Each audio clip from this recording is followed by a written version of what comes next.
Assalamu alaikum students, I'm Ikram Malik, your maths teacher. Today we start chapter number 6 and exercise 6.1. Question number 1 is find the HCF of the following expressions. ये जो expressions हमें given है हमें इसका HCF find out करना है, ठीक है। HCF का मतलब क्या होता है? Highest common factor. मतलब ये जो वैल्यूज़ हमें गिवन है इनमें कॉमन फैक्टर्स होंगे, ठीक है, लेकिन हमें कौन सा फैक्टर लिखना है कॉमन जो हाईएस्ट होगा। इसे प्रीवियस क्लासेस में हम ये क्वेश्चन सॉल्व करते रहते हैं कि नंबर गिवन होते हैं और नंबर्स के अंदर से हम लोग हाईएस्ट कॉमन फैक्टर निकालते हैं। अभी इसके अंदर वेरिएबल वगैरह भी आ गए हैं, ठीक है ना। तो सबसे पहले ये जो फर्स्ट टर्म गिवन है इसके कॉमन जो फैक्टर्स बनते हैं वो आप लिख लेंगे। 39 है तो 39 का हम एलसीएम ले लेते हैं। 3 के टेबल से 3 1 जा 3 3 3 जा 9 और जो 13 है वो प्राइम नंबर है तो वो इट सेल्फ है अपने ही टेबल पे 3 और 13।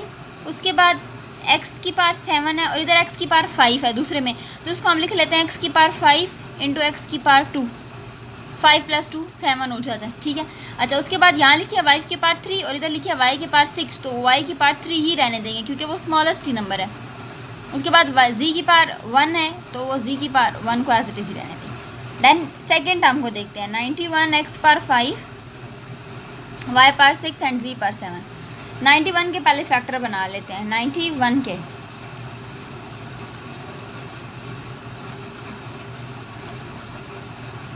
7 के टेबल से डिवाइड करें। 7 1 द 7 7 3 ज़ा और 13 1 द 13। एक फैक्टर आ गया 7 और एक आ गया 13।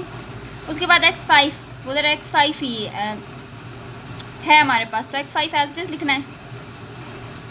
यहाँ y6 है और उधर y3 था, ठीक है, तो y6 को हमें कैसे y3 अलग करके लिखना पड़ेगा और बाकी पीछे भी y3 ही बच जाता है। 3 + 3 6। यहाँ y7 है लेकिन हमें क्या चाहिए z7 है और उधर क्या है z1 है। हमें z1 को अलग करना है इधर से, तो z1 को अलग कर लिया तो पीछे कितने z रह गए z6, तो वो z6 हम अलग करके लिखेंगे। यानी यहाँ टोटल z की पावर 7 थी तो हमें इन दोनों को मिला के z की पावर 7 बननी चाहिए। z की पावर 1 इसलिए अलग किया ताकि वो ऊपर वाले से सेम हो जाए ताकि हम कॉमन ले लें।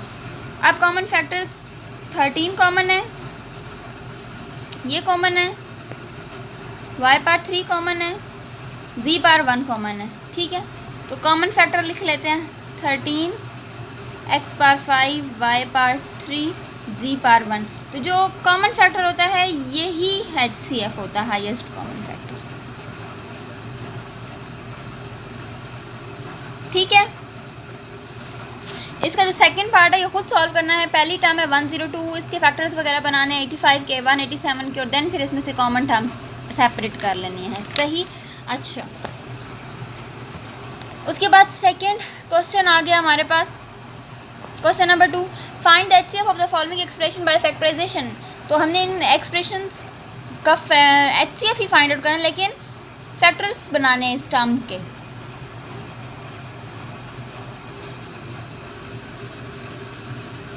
अब अगर ये टर्म्स आप लोग देखो तो इस तरह की टर्म्स हमने पहले सॉल्व की हुई हैं चैप्टर 5 में 5.2 में। कैसे सॉल्व करते थे? मिड टर्म ब्रेक करके, ठीक है। तो यहाँ भी हम लोगों ने क्या करना है, अभी इनके फैक्टर्स बनाएंगे उसी तरीके से मिड टर्म ब्रेक करेंगे। अब 5 की जगह ऐसी कौन सी दो टर्म्स लिखें जिनको प्लस माइनस करें 5 आए और मल्टीप्लाई करें तो 6 आए। तो हम लिख लेते हैं 3 और 2 x² + 3x + 2x + 6, ठीक है। पहली दोनों टर्म्स में से सेम उसी तरीके से x कॉमन, दूसरी दोनों टर्म्स में से 2 कॉमन, इधर आ जाएगा x + 2 और x + 3। ये आ गए फर्स्ट टर्म के फैक्टर। सिमिलरली सेकंड टर्म के फैक्टर बनाते हैं x² - 4x - 12।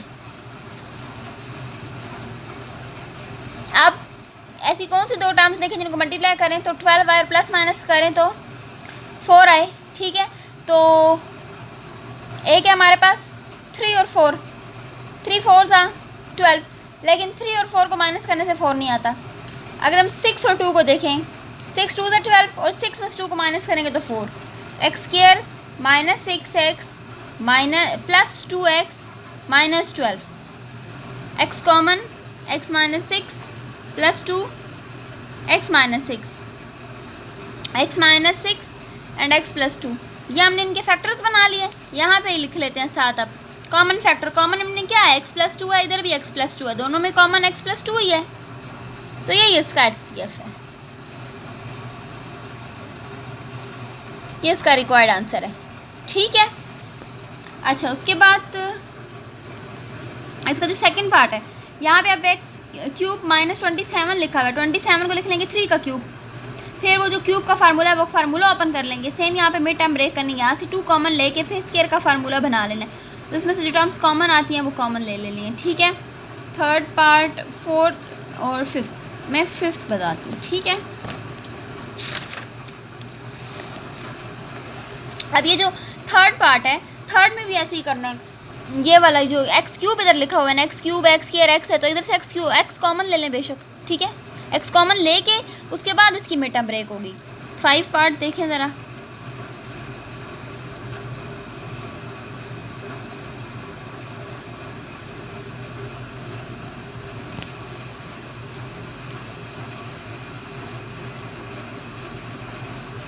थर्टी 36 है ना, अब कांस्टेंट नंबर है गिवन है, 36 के भी फैक्टर पहले बनाने पड़ेंगे।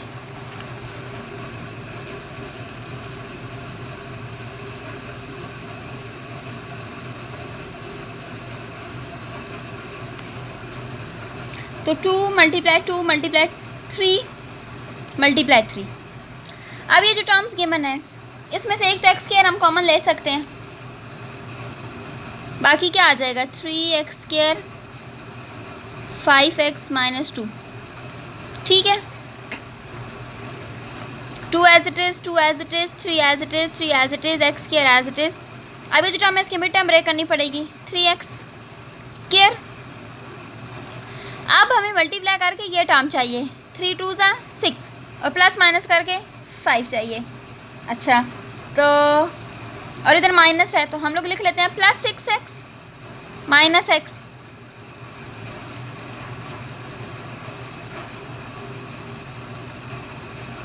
अब पहली दोनों टर्म्स में से x कॉमन, 3 भी कॉमन, यहाँ से -1 कॉमन,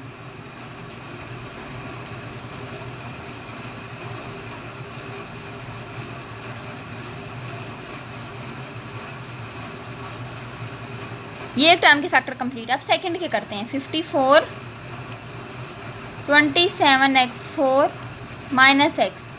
पहले 54 के फैक्टर बनाएंगे,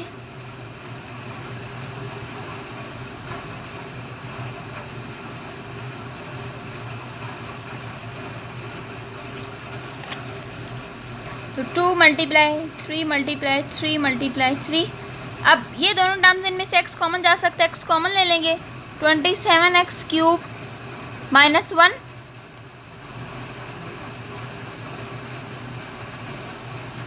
अब 27 3 का क्यूब होता है, तो क्यूब की तरह ज़रा पहले लिख लेते हैं, फिर फार्मूला ओपन करेंगे। ठीक है। अब इधर क्यूब का फार्मूला,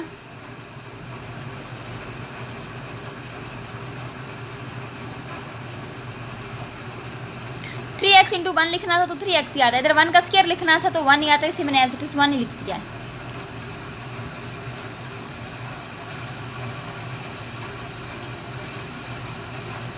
(9x² + 3x + 1। अब इसके और फैक्टर इस टर्म के नहीं बन सकते, तो बस यहाँ तक ही। इस टर्म के पूरे फैक्टर कंप्लीट हो गए, इसके भी। अब इन दोनों में से हमें कौन सी टर्म चाहिए, कॉमन फैक्टर चाहिए। कॉमन क्या है, ये 2, उसके बाद ये 2 कॉमन नहीं है क्योंकि इधर नहीं है, ये 3 कॉमन है, ये 3 कॉमन है, यहाँ x² है, यहाँ x है, तो एक x कॉमन है। उसके बाद इधर एक 3x - 1 है, इधर भी 3x - 1 है, तो ये 3x - 1 कॉमन है, ये कॉमन नहीं है और ये भी कॉमन नहीं है। ठीक है, तो HCF क्या बना, 3 2 6 6 3 18, 18x × 3x - 1, ये इसका रिक्वायर्ड आंसर है। ठीक है। अच्छा, उसके बाद पहले देख लें क्वेश्चन नंबर 4। क्वेश्चन नंबर 4 में क्या फाइंड आउट करना है, find the LCM of the following expression. अगर क्वेश्चन देखें तो सेम टू सेम वही वैल्यूज़ हैं जो क्वेश्चन नंबर 1 में थी HCF के लिए। अब वही वैल्यूज़ हैं, सेम एलसीएम फाइंड आउट करना है, तो यहाँ से ये देख लो, ये पहला सवाल जो मैंने किया था। अब सेम उसी तरीके से फैक्टर बनाने हैं, कॉमन फैक्टर लिखने हैं, उसके बाद फिर नॉन कॉमन फैक्टर भी लिखने होते हैं एलसीएम फाइंड आउट करने के लिए, ठीक है। नॉन कॉमन फैक्टर, बाकी जो टर्म्स बच गई, नॉन कॉमन फैक्टर में क्या है, 3 है, 7 है, एक्स स्क्वायर है, वाई क्यूब है, Z6 है। अब इनको multiply, 7 3 21, x square, y cube, Z6, ये है non common factor. Common factor पहले से निकाले हुए थे ये वाले। तो एलसीएम क्या होता है, एलसीएम हमारे पास होता है common factor multiply non common factor. HCF में क्या करते हैं, सिर्फ कॉमन फैक्टर निकालते हैं, वो ही एचसीएफ होता है। एलसीएम में कॉमन फैक्टर भी निकालते हैं और जो नॉन कॉमन फैक्टर होते हैं उनको भी लिख लेते हैं। नॉन कॉमन फैक्टर और कॉमन फैक्टर को जब मल्टीप्लाई करते हैं तो एलसीएम बनता है। क्या आएगा, 13 x5 y3 z1 multiply 21 x square y3 z6। यहाँ पे अब 13 और 21 को जब मल्टीप्लाई करेंगे एक नंबर आएगा, वो यहाँ लिख लेंगे। ये एक्स स्क्वायर है, ये x5 है, तो ये x7 बन जाएगा। ये y3 है, ये y3 है, तो ये y6 बन जाएगा। ये z1 है, ये z6 है, तो ये z7 बन जाएगा। अब जब वेरिएबल्स हैं तो वेरिएबल से मल्टीप्लाई हो रहे हैं तो पार मल्टीप्लाई नहीं होती है। वेरिएबल जब सेम हो मल्टीप्लाई हो रहे हैं तो पार ऐड होती है, तो पार इसलिए ऐड की और नंबर्स को मल्टीप्लाई करना है। 21 को सीधा सीधा 13 से मल्टीप्लाई करना है, जो आंसर है वो उधर लिखना है। तो ये इसका एलसीएम है, ठीक है। अच्छा, सिमिलरली ये जब उसके बाद इसका जो सेकंड पार्ट है उसी तरीके से करना है कि पहले आप लोगों ने फैक्टर्स बनाने हैं, फिर कॉमन फैक्टर लिखने हैं, फिर नॉन कॉमन फैक्टर्स भी लिखने हैं, फिर उन दोनों को जब मल्टीप्लाई करेंगे तो एलसीएम निकलेगा। अब जैसे ये सवाल है तो इसमें भी एलसीएम फाइंड आउट करना था फैक्टराइजेशन करके, तो जैसे मैंने अभी वो एचसीएफ वाला क्वेश्चन करवाया है, ठीक है, उसी तरीके से ये वाला पहले इसके लिए फैक्टर निकाले, फिर दूसरी टर्म के फैक्टर निकाले। एचसीएफ निकालने के लिए सिर्फ कॉमन फैक्टर लिख लेते ना। कॉमन फैक्टर क्या आ गया था, x+2। एलसीएम निकालने के लिए नॉन कॉमन फैक्टर भी लिखने पड़ते हैं। पीछे क्या बच गया था, x+3 और x-6। ये x+3 और ये x-6 ये बच गए थे, ये लिख दिया। एलसीएम कैसे निकालेंगे, कॉमन फैक्टर को मल्टीप्लाई करेंगे नॉन कॉमन फैक्टर के साथ, यानी x+2 को x+3 के साथ और x-6 के साथ। तो ये इसका आंसर है, और मज़ीद इसकी मल्टीप्लिकेशन नहीं करनी, यहाँ तक स्टॉप करना होता है, ठीक है। तो क्वेश्चन नंबर 5 के पहले पार्ट में 25 को ब्रेक करके लिखना है कि ऐसी कौन सी दो टर्म्स लिखें कि मल्टीप्लाई करें तो 100 आए, प्लस माइनस करें तो 25 आए। तो फिर उसके बाद सिमिलरली यहाँ पे 20 ऐसी कौन सी दो टर्म्स लिखें जिनको मल्टीप्लाई करें 20 आए, प्लस माइनस करें तो 1 है। फैक्टर बना के फिर जो कॉमन आए वो भी, नॉन कॉमन आए वो भी लिखने हैं, फिर उन दोनों को मल्टीप्लाई करेंगे तो एलसीएम बनेगा। ये सारे क्वेश्चन सेम, मैं थर्ड पार्ट इसका करवाती हूँ, ठीक है। थर्ड और फोर्थ फिर एक जैसे होंगे। क्वेश्चन नंबर 5 का third part, 2x4 minus y4। पहले ये टर्म है तो 2x² का स्क्वायर y² का square, x² plus y², x² minus y², x minus y और x प्लस वाई, क्योंकि वो माइनस था इसलिए इसकी सिम्प्लीफिकेशन और हो सकती थी, कर ली बस यहीं तक इसकी सिम्प्लीफिकेशन। अब सेकंड टर्म लिखें तो क्या है, 3x³ plus 2x² minus xy² minus 2y³। अब 3 तो एज इट इज रहेगा। ये जो पहली दोनों टर्म्स है इसमें से क्या common, x² common, x plus 2y minus ये जो दोनों टर्म्स है इसमें से क्या common, y², x plus 2y। x plus 2y दोनों में कॉमन ले लिया तो पीछे क्या बच गया, x² माइनस y²। ये फिर ओपन होगा x minus y, x plus y। अब हमने कॉमन फैक्टर लिखने हैं तो कॉमन इसमें क्या है, x minus y, x plus y, x minus y, x plus y। उसके बाद non common factor 2 3 x² plus y² x plus 2y, यही है। अब इन टर्म्स को हमने क्या करना है, मल्टीप्लाई, एलसीएम फाइंड आउट करना है। कॉमन फैक्टर को मल्टीप्लाई कर लेंगे नॉन कॉमन फैक्टर के साथ, x minus y, x plus y multiply, इन दोनों को मल्टीप्लाई कर लेते हैं। 3 2 6 x square plus y square x plus 2 है। अब 6 शुरू में आ जाएगा, ये दोनों टर्म्स क्या बन जाएंगे, x square minus y square. X square minus y square जब इस टर्म से मल्टीप्लाई होगा तो एक्स 4 माइनस वाई 4 और साथ क्या आ जाएगा, एक्स प्लस 2 है। ये इसका रिक्वायर्ड आंसर है। ठीक है, तो ऐसे करनी है इनकी सिंप्लीफिकेशन। यहाँ पे ये x square minus y square बेशक लिख लें, ठीक है, एक स्टेप में, और उसके बाद फिर x square minus y square x square plus y square से जब मल्टीप्लाई होगा तो ये आएगा। सिमिलरली इसका 4 पार्ट भी ऐसे ही करना है, एक्स स्क्वायर का होल स्क्वायर माइनस 1 का स्क्वायर, देन फार्मूला ओपन करना है, फिर उसके बाद देख लेना मजीद और फार्मूला ओपन होता है तो कर लेंगे। यहाँ पे भी पहले दोनों टर्म्स में से एक्स स्क्वायर कॉमन जाएगा, इधर से माइनस साइन कॉमन जाएगा, फिर जो कॉमन होगा वो देख लेंगे, तो फिर कॉमन फैक्टर अलग, नॉन कॉमन फैक्टर अलग, उनको मल्टीप्लाई कर लेंगे। ठीक है, अच्छा उसके बाद क्वेश्चन नंबर 6।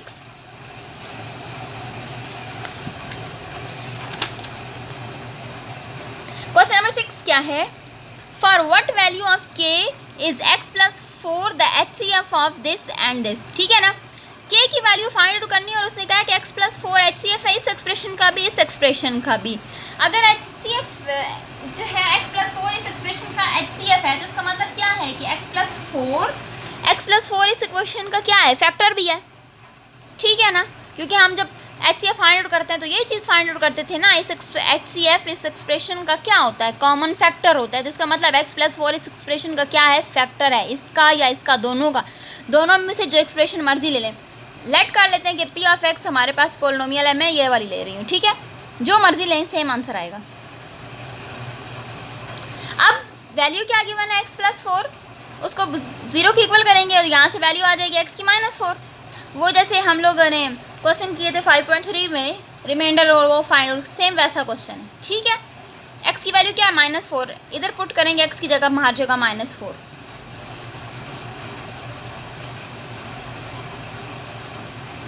अब x प्लस 4 इस इक्वेशन का क्या था, HCF था, तो HCF है तो इसका मतलब इस इक्वेशन का क्या है, फैक्टर भी है। जब फैक्टर होता है तो रिमाइंडर क्या आता है, 0।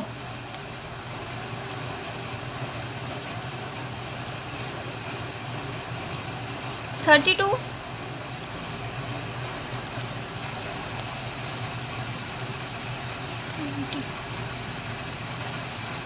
उधर जाके माइनस, माइनस माइनस से कैंसिल, 4 उधर जाके डिवाइड, तो k इक्वल्स टू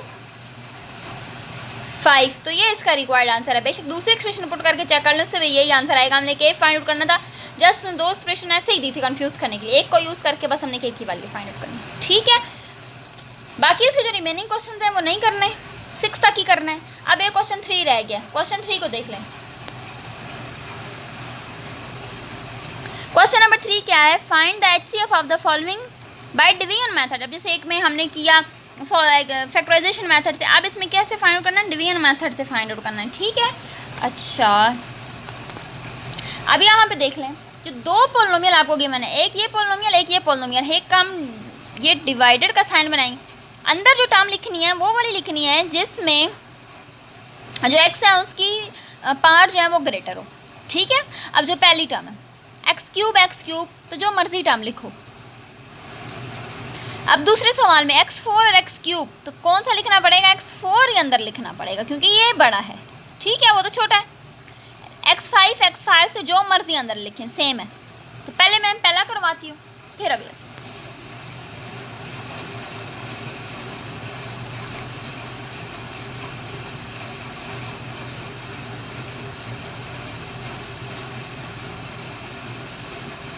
हमने डिवाइड करना है, सिंपल वाला, इससे इसको डिवाइड करना ताकि एक्स क्यूब वाली टर्म खत्म हो जाए। तो किस नंबर से डिवाइड मल्टीप्लाई करना पड़ेगा, 1 से। X cube plus 3x square minus 6x plus 12 as it is लिखना पड़ेगा क्योंकि 1 से किया। आप जब डिवाइड कर रहे होते हैं तो साइन चेंज होते हैं, ये दोनों term same but opposite sign cancel. यहाँ से आ जाएगा माइनस 2x स्क्वायर, यहाँ से आ जाएगा प्लस 6x, यहाँ से आ जाएगा माइनस 4। अब देखो वो टर्म क्यूब के साथ है, ये टर्म स्क्वायर के साथ है, तो वो टर्म इसको डिवाइड नहीं कर सकती, वो तो बड़ी हो गई, ये छोटी हो गई। तो ये टर्म अब बाहर और वो वाली टर्म हमने अंदर लिखनी होती है। लेकिन इसमें से कोई कांस्टेंट अगर कॉमन जाता है तो वो कॉमन ले लेते हैं। एक तो माइनस साइन भी कॉमन ले लेते हैं, कांस्टेंट भी कॉमन, सिर्फ कांस्टेंट, वेरिएबल नहीं, कांस्टेंट कॉमन ले लेंगे। सिर्फ इसलिए कॉमन लेते हैं ताकि सिम्प्लीफिकेशन करने में आसानी हो, ठीक है। अब हम क्या करेंगे, इस कांस्टेंट को कर देते हैं इग्नोर, फिर डिवाइड का साइन, ये वाली टर्म छोटी थी तो इसने बाहर जाना था, और वो वाली टर्म ग्रेटर थी तो उसने अंदर आना था।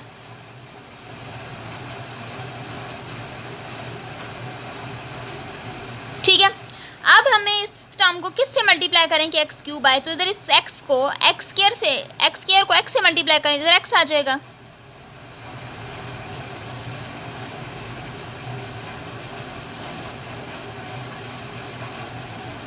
ये कैंसल, ये भी कैंसल,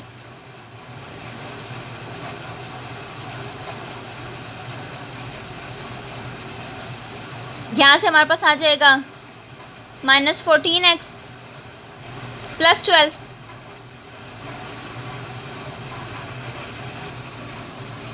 ओ सॉरी, ये नहीं कैंसिल हो सकते, दोनों से प्लस का साइन है, सेम साइन है, ठीक है, ये कैंसिल नहीं होता है। 3 + 3 6, 6x²। अच्छा, और यहाँ पे हमारे पास 18 आ जाएगा, 6 7 8 18, क्योंकि यहाँ पे माइनस माइनस माइनस प्लस 18। अब हमें यहाँ पे किस टर्म से मल्टीप्लाई करना पड़ेगा, 6 से,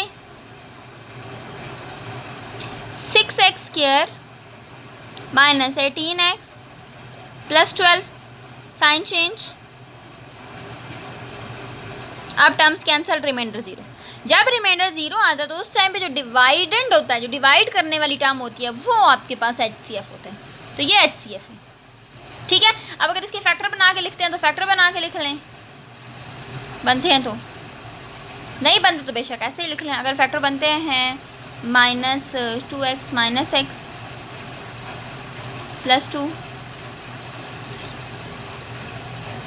और x कॉमन ले लेंगे, x - 2 -1x - 2, x - 1 और x - 2, ऐसे लिख लें तो भी ठीक है, और अगर ऐसे लिखें तो भी ठीक है, सही है। तो ये इसका रिक्वायर्ड आंसर। अच्छा, इसके बाद जो बाकी इसके क्वेश्चन हैं, दूसरा भी थोड़ा सा देख लें, उसका हिंट दे देती हूँ। x की 4, क्योंकि ये ग्रेटर टर्म थी।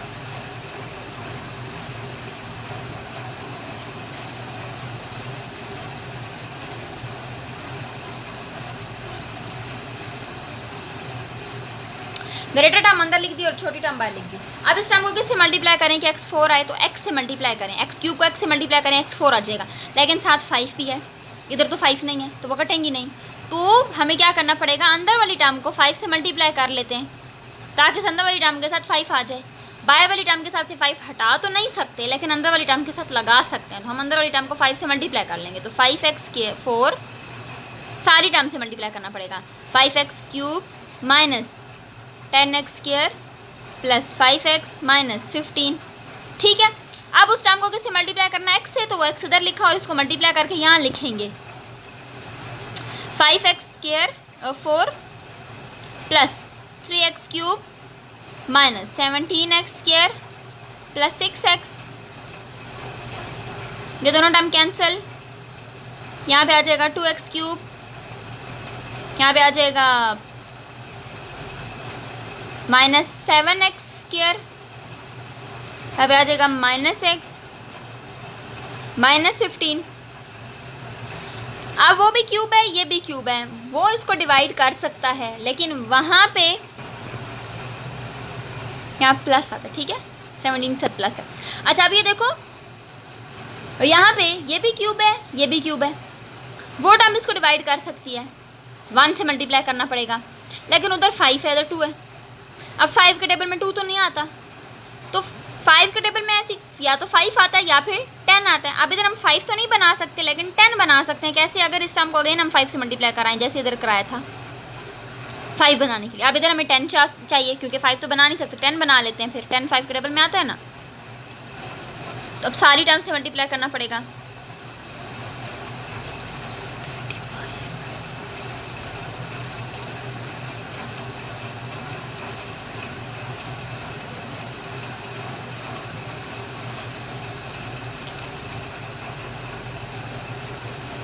अब हम इसको किस टर्म से, 2 से, 10x³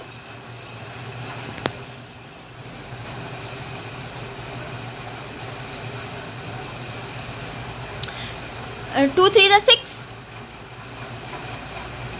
minus 34x plus 12, terms के साइन चेंज, कैंसिल। 35 में से 6 को माइनस करेंगे तो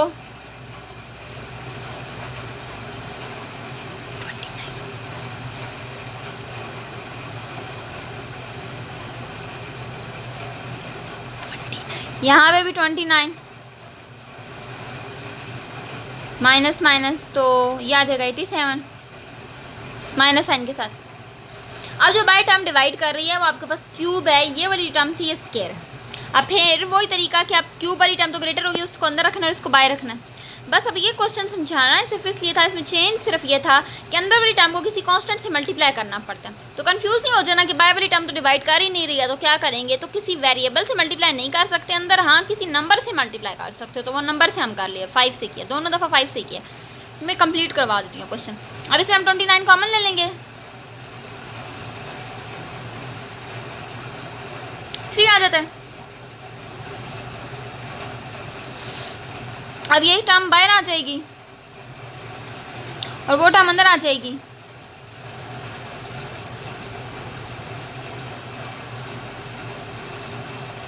देखो 5 अंदर आ गए तो कोई बात नहीं है। बाय वाली टर्म को किससे मल्टीप्लाई करना था, 5x से, तो वो हम कर लेंगे। 5 बाहर आ जाए तो कोई बात नहीं, 5 से अब इसको मल्टीप्लाई करेंगे।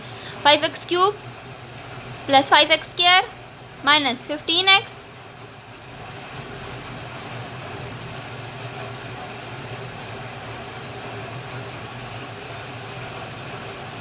अब किस टर्म से मल्टीप्लाई करना पड़ेगा, -2 से।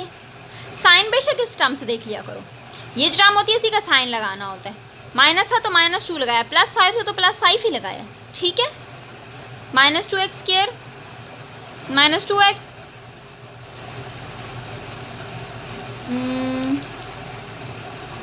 +6, ये टर्म कैंसिल, ये भी कैंसिल, ये भी कैंसिल, रिमाइंडर क्या आ गया 0। तो ये टर्म जो है ये आपके पास HCF, ठीक है। और ये ऐसे ही रहेगी, मेरा नहीं ख्याल इसकी मिड टर्म ब्रेक होती है। ऐसी कौन सी टर्म लिखेंगे प्लस माइनस करके 1 और मल्टीप्लाई करके 3 आए, तो वो 3 और 1 ही है जब मल्टीप्लाई करके 3 आते हैं, लेकिन 3 और 1 को माइनस करके 1 नहीं आता, 2 आता है, तो ये गड़बड़ है, ठीक है। तो ये इसका यही आंसर आएगा और मज़ीद इसकी सिम्प्लिफिकेशन नहीं हो सकती, तो ये इसका HCF है। बाकी जो इसका एक पार्ट रहेगा वो आपने खुद ट्राई करना है, सही है। और इसकी यहाँ जस्ट हम क्वेश्चन नंबर 6 तक ही करते हैं, बाकी ये क्वेश्चन नहीं करने हैं, सही। जो आप क्वेश्चन में स्किप किए हैं वो सारा आपने होमवर्क करना है।